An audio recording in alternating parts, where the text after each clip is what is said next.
Paris Delhi Ahmedabad রুটে উড়েছিল একই বিমান। সেই একই বিমানে কি এমন ঘটলো যে লন্ডনের রুটে এত বড় দুর্ঘটনা? বিমানের ব্ল্যাক বক্স মিলেছে, ব্ল্যাক বক্স নিয়ে চলছে তদন্ত এবং খুব শিগগিরই উত্তর মিলবে এমনটাই আশা করছেন তদন্তকারীরা।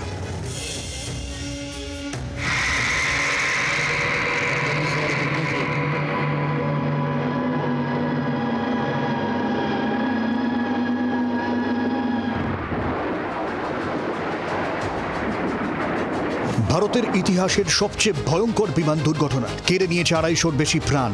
বোয়িং 787 সিরিজের ড্রিম লাইনারকে এখন অনেকেই বলছেন ডেথ লাইনার, কিন্তু এত বড় দুর্ঘটনার নেপথ্যে কি কারণ এখনো অজানা। জি24 ঘন্টার দর্শকদের এই মুহূর্তে আমরা নিয়ে এসেছি যেখান থেকে বিমান দুর্ঘটনার একেবারে অত্যন্ত কাছ থেকে দেখা যাবে যে বিমানটি ভেঙে পড়েছে এয়ার ইন্ডিয়ার বোয়িং 787 যে বিমানটি, সেই বিমানটি এখনো পর্যন্ত উদ্ধার করার কাজ চলছে। এই মুহূর্তে তদন্তকারী আধিকারিকরা তারা পৌঁছেছেন, তদন্তের নির্দেশ দেওয়া হয়েছে, তদন্ত চলছে। এখন আমরা দেখতে পাচ্ছি এনডিআরএফ টিম তারা কাজ করছে এবং যে সমস্ত তদন্তকারী সংস্থাগুলি রয়েছে তারা কাজ করছে। আসার বিষয়ে বিমানের ব্ল্যাক বক্স হাতে এসেছে, আর বক্সের মধ্যেই মিলবে যাবতীয় উত্তর মনে করছে কেন্দ্রীয় সরকার।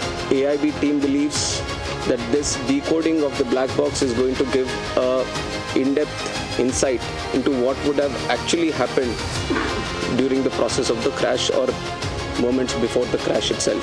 ব্ল্যাক বক্স আদতে কালো নয়, কমলা রঙের। বিমান দুর্ঘটনা হলে যাতে দ্রুত খুঁজে পাওয়া যায় ওই কমলা রঙের বাক্স। কি কাজ করে ব্ল্যাক বক্স? ব্ল্যাক বক্স দুটি প্রধান বিষয়ের ওপর গুরুত্ব দেয়: সিভিআর, এফডিআর। সিভিআর হলো ককপিট ভয়েস রেকর্ডার। এর কাজ মূলত শেষ 2 ঘন্টায় ককপিটের যাবতীয় আওয়াজ, কথোপকথন এবং অ্যালার্ম সাউন্ড রেকর্ড করে রাখা।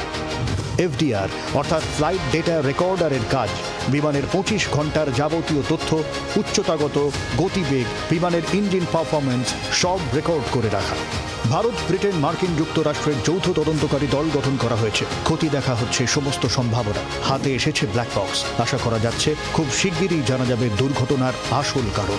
ব্যুরো রিপোর্ট, জি24 ঘন্টা। বাংলার আওয়াজ, বাঙালির আবেগ, জি24 ঘন্টা।